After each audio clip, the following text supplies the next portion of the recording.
Welcome to the Inspired Action Podcast. This is where we have motivational, inspiring conversations and interviews that we hope you will enjoy listening to. If you're interested in creating more balance in your life, understanding your 5-element energetic nature, finding the path of greatest ease, or releasing the baggage of this lifetime and discovering ancient alchemy that can help you fly in your life, join us and other inspired actioneers on this alchemical transformational journey. Hi, and welcome back, Inspired Actioneers. Today is a very big podcast for today. Today is our 20th podcast. My name is Jay, and I'm with my co-host, Lita Herman. Yay! Lita, can you believe this is 20, the big 20? I can't believe it. I mean, 20 already. I'm so amazed. It's a lot of work, and I've been so glad to be sharing this information with everyone. And we continue to get some great feedback. Yeah, all over the world. You know, it's a lot of work, but it's a labor of love because we're really loving doing this podcast and we're having a lot of fun and we're hearing from people all over the world. Yeah, we have quite a few Europeans, some Australians. We have a lot of Aussies, a lot of Canadians. Yes. We have a lot of Americans, and, you know, we're just thrilled that everyone's digging it, and we're going to keep going with this. Yes, and sharing new thoughts. And, you know, also we're going to be incorporating some of the feedback into our future podcasts. Yeah, and we have gotten a couple voice questions, so we're going to do a show on that when we get a couple more, and we're going to answer the questions. So keep the questions coming, and that's email us your voice message, any question you want on the 5 elements, alchemy, anything that's inspiring to you. And the emails are Lita at inspiredactionpodcast.com or Jay at inspiredactionpodcast.com. You know, we love the idea that inspired action is ultimately a conversation between ourselves and each other. So at the end of the day, after you listen to this podcast, you need to have a conversation with yourself. It's about asking better questions of ourselves and sharing the things that we've been learning about being more of an authentic person, you know, more about living a fulfilling life. So if you have any thoughts you'd like to share, just that's how you do it. Yeah, like one of our Inspired Actioneers gave us a voice memo that we're going to address in a future podcast. It might be just a topic for a whole podcast, which is that there are different types of fire people. And she happens to know that she's one of these more rare types. Because don't give away too much, though. Yeah. It was a really good question, though. So, you know, we're going to talk about that. But let's get a few of those together. We actually have a couple, so we're going to go with that. But I'd love to keep explaining the different types of the 5 elements, because it's like layers and layers and layers. Yep, there's 2 types of wood, there's 2 types of metal, so we didn't really even get down to that level yet. We won't leave anyone out, we promise. Yeah. Okay, so today we're putting aside the 5 elements and alchemy for a bit, although today we're going to talk about the 5 elements as well in a different context. But today is about different ways to meditate. Yes, I like to call it meditate, not medicate. Yes, and it's like we're going to start a little series of maybe like about 3 podcasts where we're going to talk about meditation, and specifically for people who have trouble doing meditation. Yeah, what's a big part of any self-cultivation routine, and many people want to meditate. They've been struggling with this their whole lives. And, you know, we're going to hopefully take a little mystery out of what meditation is and what it means, and give you a couple really cool meditations that are good for any level, for beginner to intermediate to even advanced. Yes, I think even the advanced meditation people who have been doing something probably within one narrow sort of tradition may really enjoy these next 3 podcasts, because we're going to be talking about Tibetan, we're going to be talking about Taoist, I think some of the Buddhist, Tibetan stuff goes a little advanced too. Yeah, so that's great. And so I think it'll just, you know, for the beginners, it'll really help them with their struggles. And for the advanced, I think it'll just give you some new ideas. New tools in your meditation toolkit there. And we're also going to talk about what kind of meditations would work best on your elemental type. So again, you're right. We're going to touch on the 5 elements a little bit. Yes, I'm really excited about that today. I put a lot of thought into what the different elemental types want in terms of a kind of meditation. Definitely. And I see that every day too. I have different people that I work with, and some, you know, they just are completely convinced that they have runaway brains, monkey brain, they can never meditate, they can't sit still. And boy, we have some answers for that. Yes. So let's start at the beginning. What it's about. So what is and what is not meditation? Well, I was really excited to find I did a lot of research for this podcast. And one of the things that we look at in terms of Taoist meditation, and I would say that this is a little bit today is slanted more towards Taoist meditation. And it consists of 4 stages. So do you want to know what the 4 stages are? Sure. I mean, other than, I think most people just think they sit down and they just close their eyes and wait for something to happen. And that is not going to work. Right. So, some people can clear their minds and sit quietly, but most of us have trouble with that. Yes. So the first stage is relaxation, so that you can get your body to kind of get out of the way, all those little aches and pains. The second stage is concentration. That's working on the monkey mind. Then you get into meditation. So you've done a lot before you're even meditating. Yep. And you're going to love the last stage. It's levitation. Ooh, looking rise above, right? Rise above it all. So I love that. Levitation is awesome. We're going to teach people how to levitate. Well, I would like better to, not say yeah, that. I'd like to levitate myself first. But I always say that I haven't had anyone levitate off my table yet, but I'm still pretty convinced it's going to happen someday. It might happen. I love it. Yeah. And then the 5th one should be patience, Jay. Yes, definitely patience. That would be number 5. I think it's actually number 1 before you relax. Yes. All right, so that's really funny. So let's start with relaxation. Yes. So when you relax the body, you are left with just your mind as the thing to focus on. So before we can try to quiet your mind, we first have to relax the body.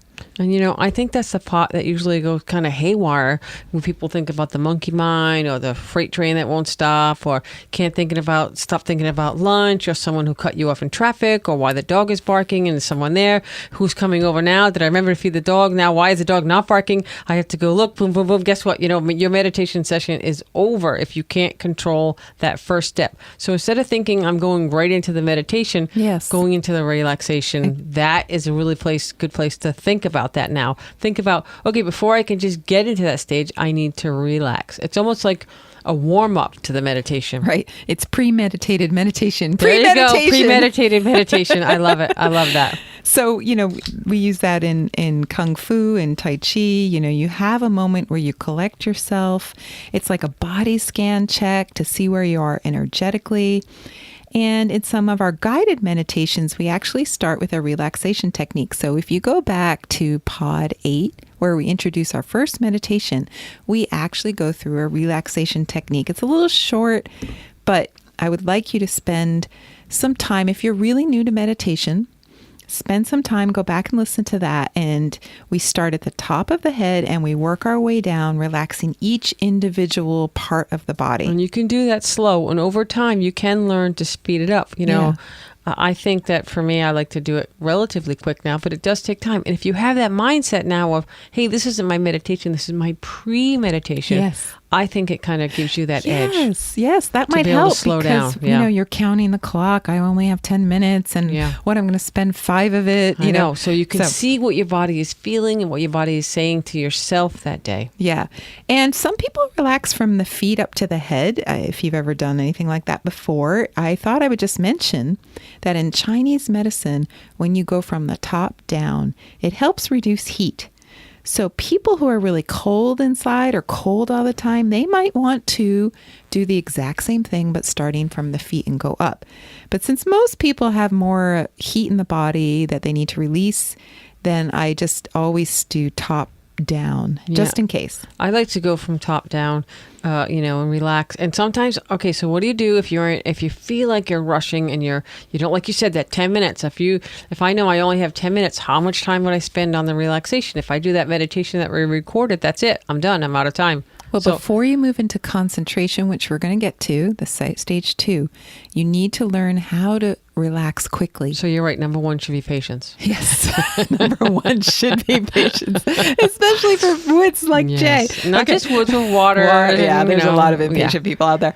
So I think before you decide you're going to meditate, just do the relaxation, quote unquote, meditations where you're going to go through each, like start in the top of your head, then your eyes, then your nose, then your mouth, then your neck, then your chest, then like each part of your body, you just relax. And you can learn to do, like I just said, quicker. So, you can get that down to 5 minutes. Yes. But take 20 minutes the first time. Listen to the meditation. Let yourself go slow. Let your body feel what that feels like and begin to develop a practice. And don't rush that one. So, we're going to talk about how to set up that routine. Of that, the time management and your daily routine. The best way to start your morning is, if you need 15 minutes to meditate or 20 minutes and you don't have that time right now, you need to get up 15 or 20 minutes earlier and find that time. If you're like, I have zero time, well, you know what? Yeah. You have to go to bed earlier and you have to get up a little bit earlier, good early and early. So to get that time that you need. And you could practice the relaxation part at night right before bed because it will make you sleepy. That also ties in with the relaxing, letting go meditation of stage 1. Right. And in the next podcast, our next one, we're going to have an interview with someone who's going to teach us a very good nighttime meditation. My favorite one for nighttime. Yeah. After I do the letting go, which now I do relatively fast. So we'll talk about, we'll see. We don't want to give it away. Don't give it too much. Okay. So we start from the top and we go down there. So what do you want to feel as you're moving along? You want to feel like, I love when it feels like the organs in my body actually relax. Like when I do this for, like, let's say I just do the relaxation. Do you do it laying down or sitting up? If I'm practicing for my meditation, my real meditation, I'm trying to do it sitting up because I want to do most of my meditation sitting up. It's not that you can't do a lying down or standing up meditation, but those are a little bit different and they have different purposes. So try to do this sitting up. Right. But if you have to in the beginning to lie down, go ahead. And at the end, I'm going to explain lying down, sitting, standing. Yeah. So for this big part of this part, we want you to try to sit up. Yeah. Okay. And so when you get really good at this relaxation, then you go into it. Almost it takes a minute. Yeah, it really does, in a short amount of time you can get it. But, it takes some practice, but it is worth it. It is completely worth it to get this premeditated meditation, this relaxation part down. Yeah. So I think that if you've never heard of that before, it might be a new concept. And it makes a big difference when we get to concentration, which is the next stage. Yes. So let's go to stage 2. So step 2. Yes. We also recommend that you start meditating in the same place every day. That's part of setting up the routine. And if possible, then you can practice your relaxation meditation in that place, and your body will get this cue every time you sit in the same position, maybe light the same incense, maybe have the same cushion, and you practice this relaxation. Then makes it easier. Then your body just gets used to, now's the time I relax, and you can get into it a lot quicker. And then you can move on to the go through concentration and and just maybe hold off on the levitation. Yeah. I don't know, maybe not.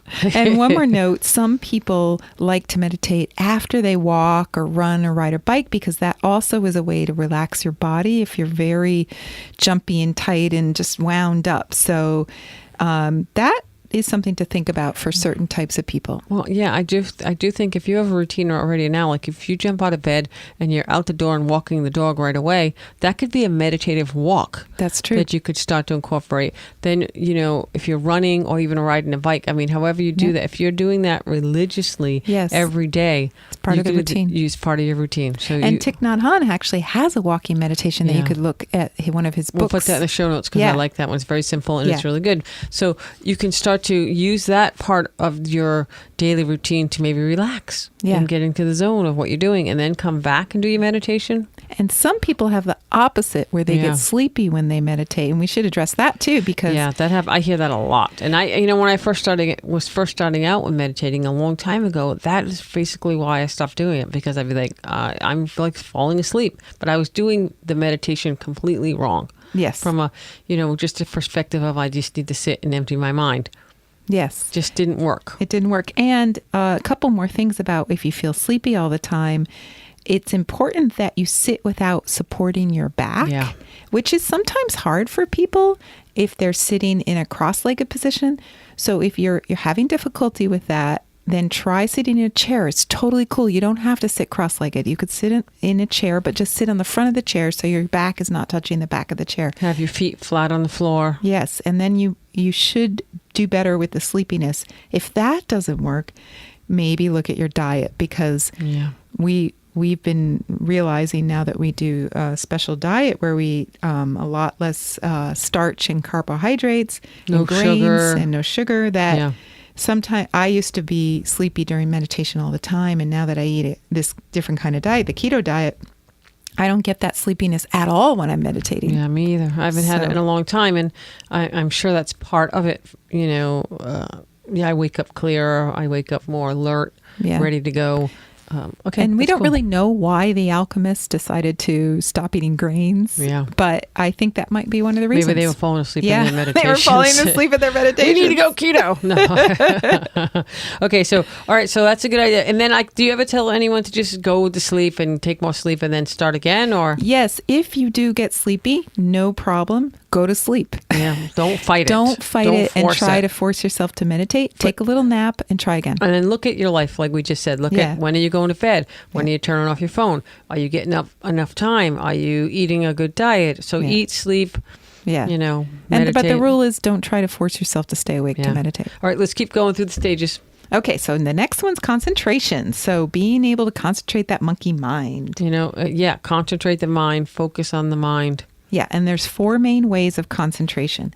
Breath, breathing, visualization, my favorite, projection, which I'm going to explain, and affirmations. So those are the 4 main ways. Concentration is the key. If you're able to concentrate without distractions from other thoughts or feelings, you're basically entering a state of meditation. Yes. As soon as yes, that is what meditation really is. You don't notice the things that are the quote unquote distractions around you. Yeah, so concentration is important. So technically, some people would say visualization is not really meditation because you're using your mind I agree to with that. distract yourself in a way with concentration. But you don't say that again because that's really, really big. People really need to listen to that. So visualization is a technique that helps you get into meditation, but it by itself is not meditation because you're using your own mind to distract yourself from the monkey mind thoughts. So meditation is to be able to have no distractions while you're concentrating. Yes. Yes, then you've entered the meditation state. So that's why we use concentration. So then you can enter from concentration into the meditation So you're not being state. bogged down by your own thoughts. Your body's relaxed. You give yourself the best chance to enter the state of meditation because you're concentrating. Exactly. But not really concentrating. Yes, and when you do this, you're actually unburdening yourself. You're letting go of your problems, and that's what eventually leads to the 4th stage. Yeah, which is levitation. You're actually lighter. Does that mean you're going to lift off your pillow and hover around or be light as a feather? What does that mean? I mean, technically you could. I Sure. mean, I think that like I said, the alchemists used to really fly. There were reports as late as the 1950s that there were people flying from mountaintop to mountaintop. Yeah, and if you see in the movies. Yeah, like Crouching Tiger, Hidden Yeah, Dragon. Yeah, I'd exactly. like to do that. I think we watched a documentary on the Tibetans, and they were really doing some crazy things. So they're probably levitating they're for probably sure. levitating. They just don't want to say we're levitating. They're But think just about it. It's that lightness of being. Yeah. So I guess for the metaphor you want of that is light as a feather, light as air, sitting on a cloud. Yep. You can use any of those. Symbolically, you are ascending because you're no longer part of this world, its desires and its burdens. So it's as if dragons come and lift you up, or it's like a child that's lifted up by its mommy, and you return back to the comfort of your home. And for a child, it's the mama's chest. But for us, it's like we're lifted to heaven. It's or you could say it's like a big mommy dragon coming to lift you up and Yes, hold you into there a you dragon go. chest. oh dear. I think dragons are cool, so that would be a really cool visualization. Yes. So you have to have imagination too. Yes. And then yogis used to dematerialize right in front of their students. So And like alchemist Gohong. Gohong, Yeah. Gohong, the myth is that I think in front of his students, he just disappeared and there was clothes left in a pile. Wow. And supposedly he turned into a butterfly. A butterfly appeared, and his followers think that, this black butterfly that does fly around the place where We've he seen it. dematerialized. It's We really went weird. there. We went and to his mountain and we saw the black and the white butterfly. Yes. So the white is his wife and the black is Gohong. Yeah, so they were both really cool. supposed to have dematerialized, and then they became these butterflies, and that's on Luo Fu Shan Mountain in China. Which is a really cool mountain to go. Yeah, so if you ever get a chance to go to China, go visit We Gohong. actually followed Gohong's footsteps backwards. Yeah, through China. Yeah, it was really cool. Yeah. So we could talk for hours about that, Yeah. but that's really cool. So it was a symbol of him to his followers. So there's many visualizations that we're going to be talking about in this podcast, and we've already done a few. Yes, we did the one where you float down the stream on a raft, and so you get to pick all the low-hanging fruit hanging beside you, which is about ease. Yeah. Did we do a meditation on that? Yes, we Yeah, did. I think we did. Like number pod 9, 10, pod 10. Yeah. And soon we're going to introduce you to a new one of my favorites, where you're a hen sitting on the eggs. I say the chicken sitting on the eggs, the hen sitting on Her eggs. On her eggs. And you know what? Yeah, I think it's one of my favorites because it's easy to do. I have a super busy life, and when I'm really rushed for time, this is one I can go to and instantly start throwing the kind of like the trash that's like, of the day in my mind into that whole meditation. I think it's really good for busy people. And it's a perfect meditation for stage 2 of alchemy. So we're going to be introducing that in the next few podcasts, and we'll do a guided meditation about the hen sitting on the eggs. Yeah, and it's good to clear the baggage of the lifetime, stage 2 in alchemy. Yes. And, again, and when we get further down in stage 4, we're going to be doing the microcosmic orbit, which is a meditation. It's imagining sensations of things moving along the circuit in your body. Right. So it's sort of a visualization, but also it's kinesthetic. It's something you're feeling in your body. Is it circuit or circuits in your body? Circuit. It's one like circuit. One circuit, yeah. So we're going to go through the microcosmic orbit down the road, just a little preview there. And, like many other visualizations, like visualizing color or concentrating on area between the eyes, which is the third eye. It has many names. Yes, and there's a meditation we'll do eventually, which is about the white light between the third eyes. The third eye. Yeah, and there's also the secret of the golden flower. Yes. There's a lot of different ones. It's just on and on and on. Or you could always do chanting a mantra. Yes, and this is very common with Buddhist meditations and TM and things like that. And it's a wonderful way for beginners sometimes who are very sound oriented. And we're going to talk about which element is going to likely want that. And so if that works for you, then that's the way to go. Yeah, you're going to have to, now with this new understanding of what a meditation practice means, you'll have to, kind of do a trial and error. And there's the visual meditations. You could have a picture in front of you of a loved one, or maybe a meridian map of the body if you want to do something like about your healing, and you could just focus on that. So if you're very visual, again, we're going to talk about which elements like that, then that would be a concentration type. Sure. You can also do projected meditations, like a healing meditation for someone who's sick, like holding them in a healing light. You can also have distance healing that can come in the form of meditation. Right. And we said that one of the types of concentration is projection, and that's what we mean. So I don't usually talk about distance healing that much with people because it's a little bit of a stretch. So I've always been a skeptic about all things healing related. And I think that makes me a good practitioner because I just don't just buy things hook, line, and sinker. I have to really believe in them and prove them for myself. So I have a little story about distance healing. I have to say it's astonishing. I once worked with a woman for over a year who lived 3,000 miles away. And not only did she healed with something that is formally incurable in Western medicine, which is COPD. And her doctors were so astonished. They asked her how she did it, and she was too embarrassed to tell them. Sure. Like, well, I see this healer and she's 3,000 miles. Why not? Why not tell that story? I wish. Then they'll have to work on something else. Yeah. Right. No, I love long distance healing. What's not to love about it? Okay. Yeah. You don't have to do anything. Totally. Someone does all the work. You just sit there. Now, do you go into a meditative state when you're doing that? So I'm in a meditation. Yeah. And the reason I believe in it too is my good friend Jill from California healed me about 10 years ago. And it was very specific. I called her in the morning. I said I had a headache. It was really bad. I asked her to treat me long distance because she said she could do it. And then later in the day, I called her back. I said, "What time did you treat me?" And she said, 3:00. And I said, that's exactly when the headache went away. I mean, that's the idea of projection. It's a form of concentration. It works. I believe in it. It's not for everyone. Yeah. We're not saying you have to believe in it, but you know what? If you're into it, it works. And it is usually used for healing. I mean, it doesn't have a lot of, you could project. Actually, this is a good one. You could project yourself on a beach somewhere. Sure. Really like calm, nobody around, like a peaceful state. You could project yourself when you do shamanic trances, you project yourself down below or up above, like you do the upper world or the lower world. That's projection. That's different than visualization? It's a kind of visualization. It's a kind of concentration where you're actually physically projecting yourself somewhere else. That's cool. Maybe a little advanced for today, but let's go to a more easier one, which is then the affirmations, which I love. This is a really wonderful thing to use if this works for you. I love affirmations. I do them almost every day. I do them more throughout my day than in my meditations. I think I'm like mini meditations throughout the day. And it brings me, it's like a focal point. It brings me back to the state that I want to be in. Yeah. For example, if my knee's hurting me, I'll say, my knee feels great 50 times. And that's an affirmation. Like literally 50 times. Yeah, literally. Like out loud or inside your head. And amazingly, my knee stops hurting. Out loud or inside your head? It depends on who's around. It depends what hurts. Right.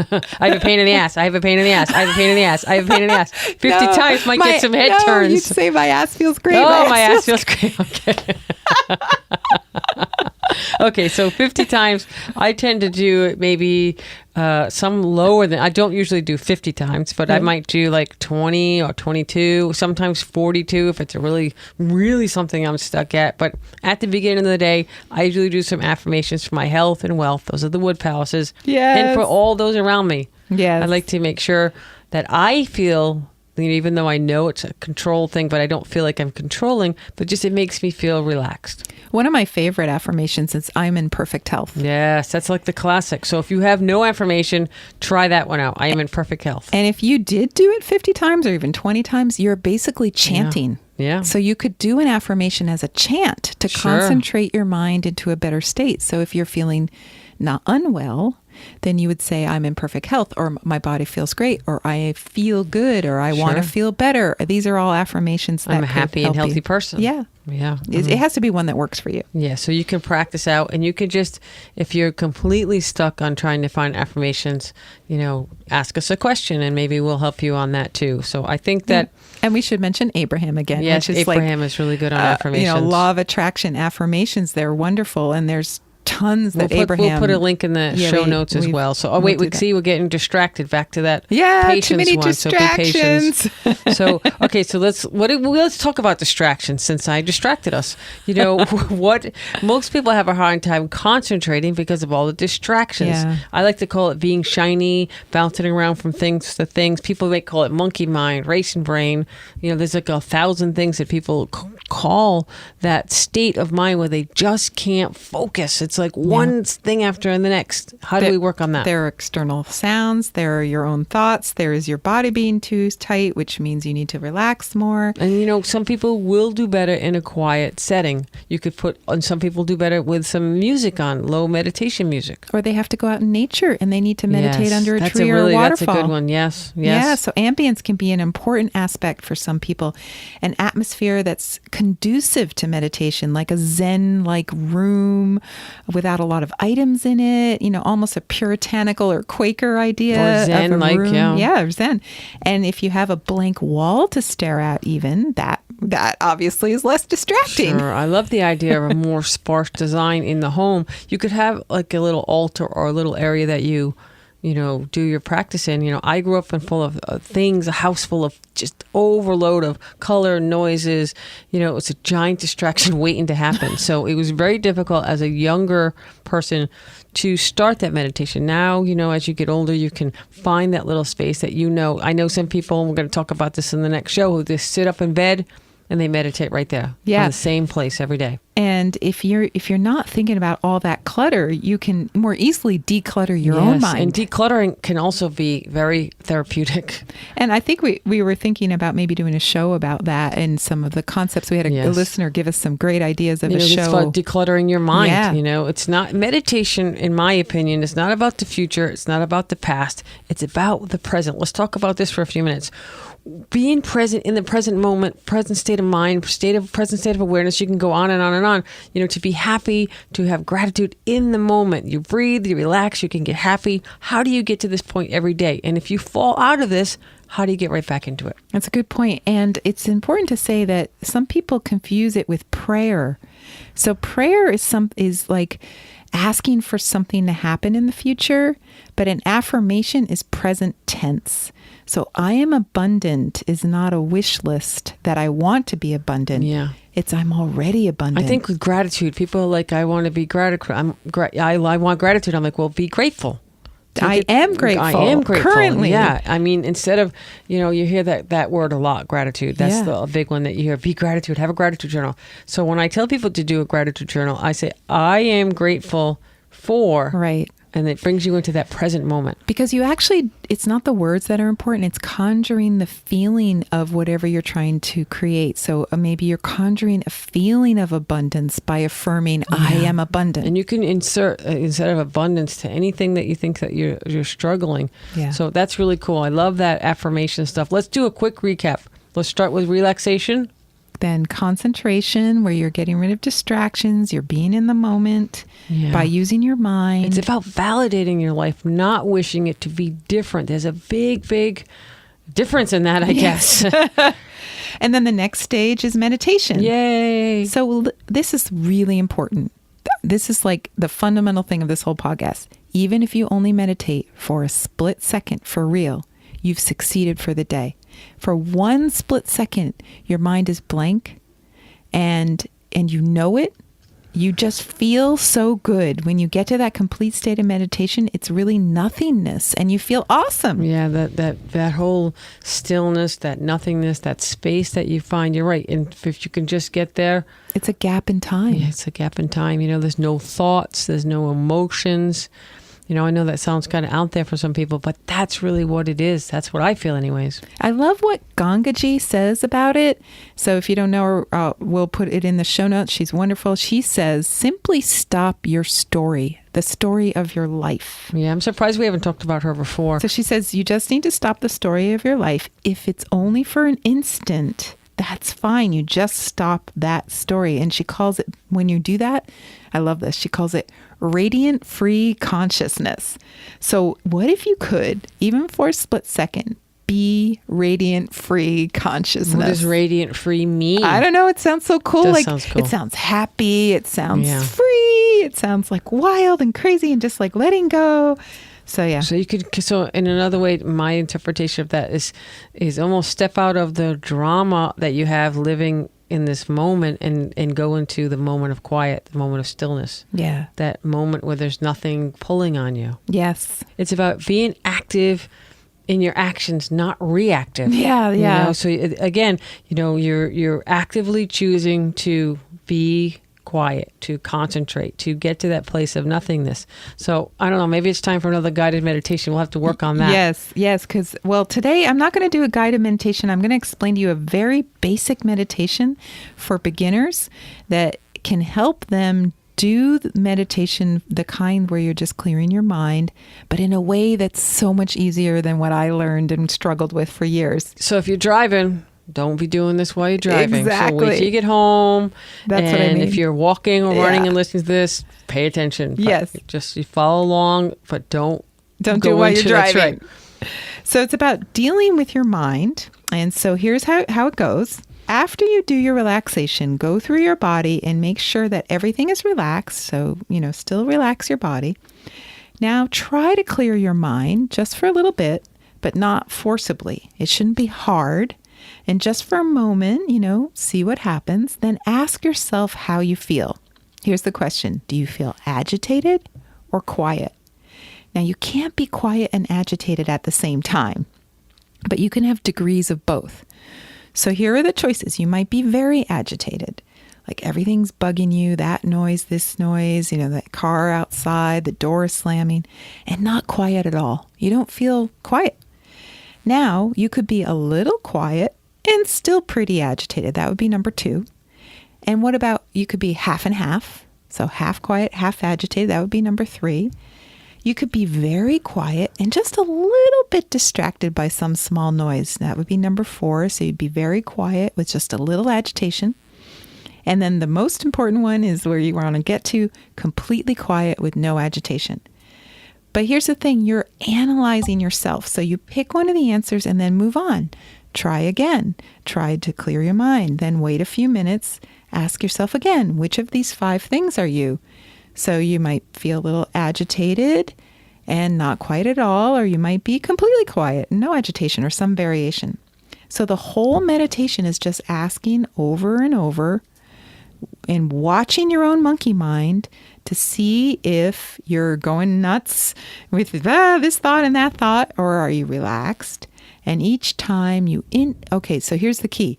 Each time you're interrupting the monkey mind by giving you a grade. Sure. 1 through 5.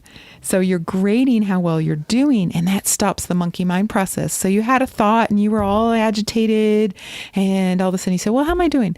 Oh, I'm still very agitated. I'm going to start over. And so it's like each time you're interrupting that process and you actually get quieter each time. That's a really good exercise, and that kind of goes in line with what we were talking about, going to that relaxation stage. Yes, but this is concentration after the relaxation. So still do your relaxation to get your body relaxed, and now you're trying to relax your mind. You're trying to quiet your mind. Okay, so that's definitely an exercise, and we'll put that somehow in the show notes as well, make a note. And Lita, I had here in my notes, we talked about doing meditations based on your elements. Yes. And I know we didn't really go into that when we were doing each element, but do you think we could do a little quick meditation notation kind of suggestions for each one of the elements? Yes. I for all the people we have a lot of people that are really excited about the 5 elements. So we thought, okay, let's do this. So for wood people, you need You always start with wood. I always start with wood. Yes. Sorry, water people. Why do you always start with wood? Because they need to be first. Yay. Okay, so all right, let's go with wood. I don't know if I told this joke before. I always tell everyone that I start with wood because they're the best. And all the wood people go, yay! And then I tell them, well, we're all the best. And then they go, oh. But everyone else says, yay, but it's true. Yay! Wood people like to just be the best or a little bit better than all the rest. So let's just go with wood because that's a good place to start. That's a good place to start because we always start with springtime, and that's the season of wood. So for meditation, wood people will be much more successful meditating if they have a strong goal and an activity. So visualization is a great way to get into meditation for wood people. And the eyes or vision belongs to the wood element, and it's their gift. So they see things, which is why they're so strategic in life. So they need a very strategic visual meditation to do. And we're going to be introducing some meditations in the future that will work very nicely for our woods, like the sitting on the eggs. Yeah, and we'll talk about that when we do them. Yeah. And okay, so what about fire? So fire people love to feel happy and light. And so that's really important to them, like lightness of being. So any meditation that visualizes bright light and being in the light will be very helpful to them.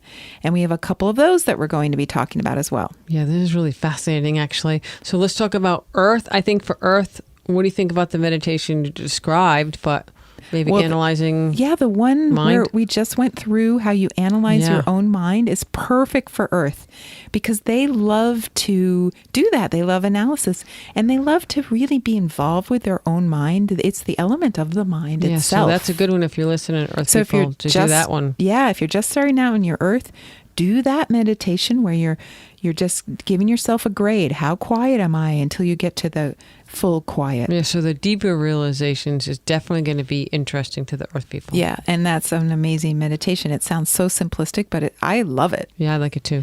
And okay, so what about metal? So metals are pretty comfortable with traditional meditation techniques where you clear your mind of thoughts because they can do that quite simply. They seem much more able to use their cosmic chi to become thoughtless. And so many Buddhist meditations evoke presence really well. And in our next podcast, we'll be talking about that with our guest.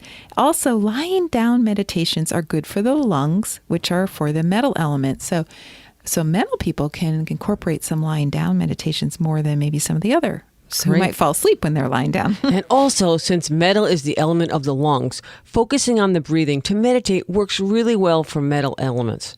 We are going to talk about counting your breath meditations in our next podcast interview. And last but not least, Never as always, least. is the water. Yes, so waters who have metal in their top 3 can do those traditional meditations as well. But they also love more active meditations, and chanting works really well for them. Also, Qigong meditation, standing meditations are good for the kidneys, which are the water element organs, and they require more exertion because it calms them down. Whereas when they're sitting, they get more like stirred up and agitated. So a standing meditation, if that's the case, or even something where you're doing a walking meditation and moving is going to be really helpful for a water person. And if you have water in your top 3, you might want to incorporate that. So again, the things that I want to really talk about as we wind this down today is if you try to meditate and you're just trying to do one kind of meditation, or you've tried a couple things that doesn't work. If you look at it from this perspective, if you're trying to do square peg in the round hole, it's not going to fit. Yes. You have to find the fit for you. So again, if you can figure out your element, you can maybe think about different kind of meditations and kind of give yourself a break. Don't try to be the square peg in the round hole. Absolutely. And keep banging it and banging it. It's eventually just going to stop trying to put the peg in the hole. Honestly, I tried to do traditional meditation for years and years and years. Didn't work. It was a failure. Yeah. And then once I started doing Taoist meditations and all the different varieties, because they're really big on visualizations, then I started meditating. Yeah. Well, I think it makes sense. And that's a great place to wind it up here in this podcast. But, my last thoughts is keep working on your daily routine. Take the time to make this work. Start with the relaxation. You're worth it. Baby steps. Don't try to get up tomorrow morning if you haven't meditated in like 10 years or 20 years or 5 years and start to go right to the last step. Okay. Right. Start with the things that we talked about today. If you're on a big time crunch, wake up a little bit earlier. Start with that. Start with waking up, thinking about what do I need to adjust in my routine? Where am I finding the stress? Am I not sleeping well? Am I not eating well? Am I really stressed out at work? Am I taking care? I have 3 sick kids, or do I have a dog that's got, diarrhea, or whatever it is that's chaotic in your life? Look at that and see where you can adjust things so you can carve out that time for yourself. Interestingly, I'll just take a second to give you a personal story. I've always meditated after doing some morning yoga or Tai Chi, and then I did my meditation. Here's the problem. Sometimes I would run out of time. Yeah. And then I'd skip the meditation. And what I'm realizing... realizing... Because you're on distractions. You're already into that. I got to go. Yeah. And then what I'm realizing, those are the days I don't have such a good day. Yeah. I'm distracted all day long. And so I've noticed the days I meditate, I have a much happier, calmer day. Yeah. So now, actually, it was because we did our interview. We did the interview for the next podcast before this one. When she was saying she meditates in bed, and I First thing in the morning. I thought, wow, if I switch my routine around and I meditate very first thing in the day, then I will never skip that one. And think about it. If you get it up and you start doing it and you work on it, there's no chance of distraction. It's already done. But then you have to think about, okay, so then I might skip yoga or I might skip Tai Chi. Yeah. But at least you got your meditation in, and that's your place of stillness. And you might miss the other two. Yeah. And you can maybe do those later on in the day. I used to think those were more important, moving my body. And I do think they're extremely important. But I have come to realize that perhaps meditation's even more important. Yeah, I think it's definitely, I think it's huge. So, all right, we're going to end this pod right here. Thank you for listening. And remember to email us your voice memo questions. We're already working on the first few ones. So if you want to be part of this podcast, this is a very cool way to do it. Ask your questions. We might play them on the air. And that's pretty much what I have to say today, Lita. And since you've made it to the end of the podcast, let's celebrate. Woo-hoo! You can hit that subscribe button if you're in iTunes or your equivalent button in any of the other ways of listening on an Android, and rate and review it. And it really makes a difference in how people get to find us, and they're really finding us from all over the world. So thank you, everyone, for doing your part, and keep it up. We're excited. Yes. It's an empowering thing where your voice can be heard and we will respond. We're all about that. Power to the people. Rah, rah. Okay, thanks for listening, and have a great day. You've been listening to the Inspired Action Podcast. You can follow our Inspired Actions on Facebook, Instagram, and Twitter. If you haven't yet, please subscribe, rate, and review this podcast. If you have already, thank you so much. We read all reviews and really appreciate your input. Join us next week for another Inspired Action conversation. Thank you for listening. Thanks for listening, and don't forget to hug the dog.